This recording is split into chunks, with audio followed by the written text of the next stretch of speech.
This is the first four-cylinder rear-wheel drive Mazda SUV/wagon sold in Australia for nearly 40 years, if memory serves me correctly. The last car was the 929 wagon, the second generation, big and boxy and known for being notoriously slow. So there's one thing potentially that it shares with this four-cylinder Mazda CX-60, and that is not a whole lot of power.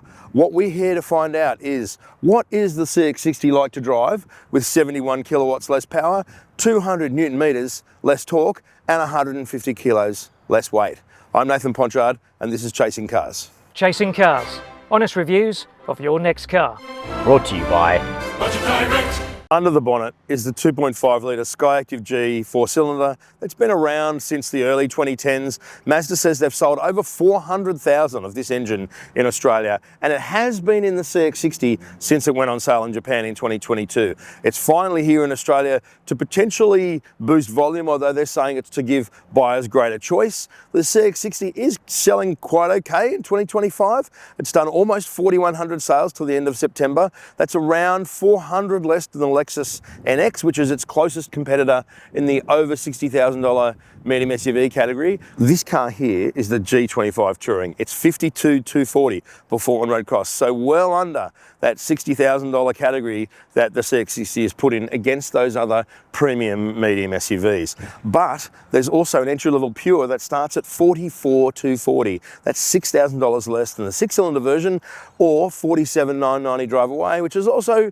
pretty cheap. But I would suggest that this Touring here, with all the nice padding on the dash and the stitching on the doors and leather seats and fully electric seats, would be the better option if you chose to buy a four-cylinder CX-60. And that's what we're here to find out. Is this a false economy? Should you stick with a six-cylinder, or is there actually some appeal in this four-cylinder rear-wheel drive Mazda SUV? The heart of the four-cylinder CX-60 is the 2.5 litre Skyactiv G four-cylinder, 138 kilowatts at 6,000 RPM compared to 209 at 5,000 to 6,000 RPM in the turbocharged 3.3 litre six-cylinder version, and 250 Newton meters at 3,000 RPM compared to 450 Newton meters at 2,000 to 4,500 RPM. They are huge differences in outputs. It perhaps doesn't feel quite as extreme in the car on the road, but at the same time there is significantly less grunt in this CX-60 four-cylinder.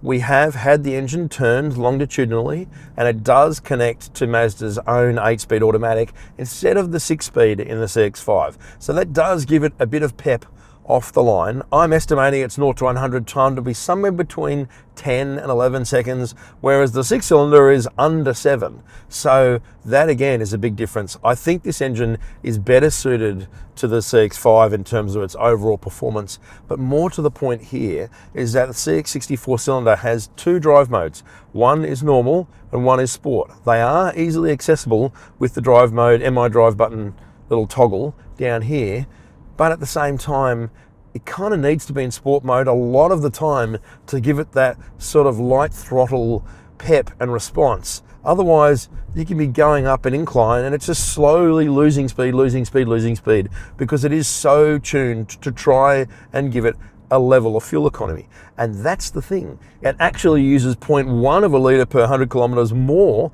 than the 3.3 litre six-cylinder version. It's 7.5 on the combined cycle versus 7.4 in the six-cylinder. And here we are on this drive, we've averaged 8.7 litres per 100 kilometres, which is pretty much bang on what we would have averaged in the six-cylinder, yet you just don't have that grunt.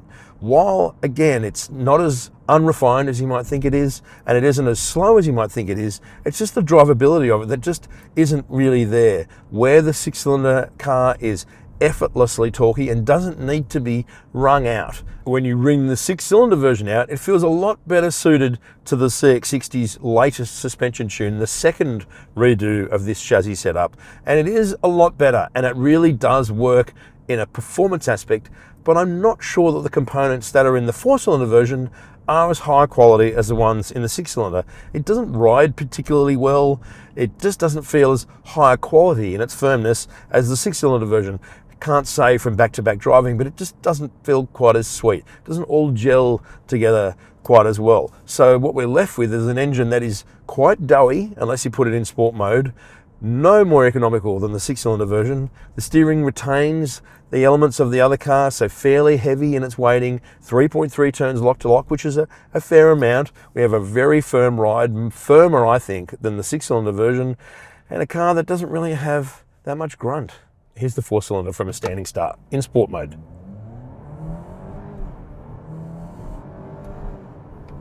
Doesn't sound too bad, a little bit hollow, not as nice as a 6-cylinder. Maybe I'm missing the point of the 4-cylinder with all of this.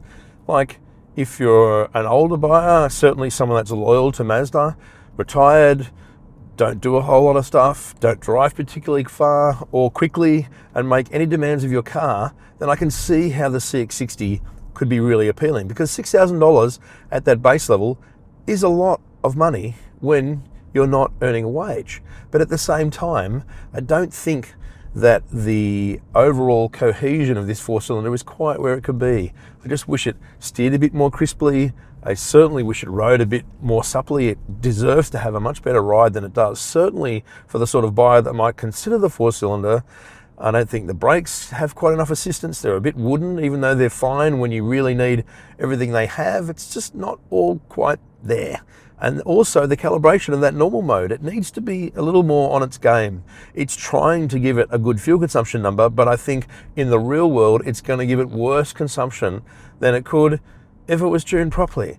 And so what we're left with is a CX-60 that is all about the price and the accessibility of it, but not really about what it's like as a vehicle overall. The Turbo 6 is so much better. And finally, to the spec level, I feel like this version here, which is the Touring, is really kind of the only one you should buy. The base car loses all of the nice padding on the doors and the squidginess on the dash, the stitching on the door armrests, all of that stuff that makes this interior feel premium is not there. You also have perforated full leather seats, full electric adjustment in the front, heating in the front.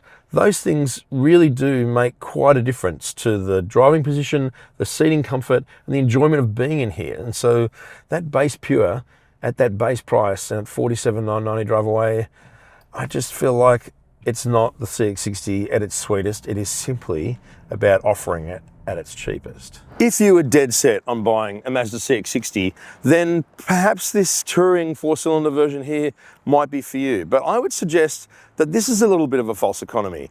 The 6-cylinder is so much more effortless to drive. It is no thirstier than this car, and I know it's $6,000 more at base level, but I feel like you get $6,000 more car in the engineering. Much like the Mazda 929 wagon that I mentioned at the beginning of this video, that was rear-wheel drive but notoriously underpowered. This isn't quite as bad as that, but it is a long way behind where the 6-cylinder turbocharged engine is. It's just too lethargic. It needs to be in sport mode to be driven around, and no one's going to do that. Anyone who buys the 4-cylinder CX-60 doesn't care about sport modes. And so you're kind of left with this car that doesn't quite steer as crisply as you want it to, doesn't quite ride as well as you want it to, doesn't perform like you want it to, even though it is kind of okay when you really flog it. I get that it gives more options, but my option would be to avoid this and buy a 6-cylinder version, or perhaps maybe even a Mazda CX-5, certainly on run out until the new generation of that arrives in Australia in the second half of 26. But right now, the 6-cylinder turbocharged version of this CX-60 is the version to buy, or maybe even the diesel, not this naturally aspirated 4-cylinder. Let us know what you think in the comments. Do you think this CX-60 4-cylinder is a bit of a false economy? Would you spend $6,000 more on the 6-cylinder version that I'm recommending? What do you think about chasing cars? What do you think about the CX-60 in general? If you haven't subscribed, please do so below the video and hit the notification bell, and thank you for watching.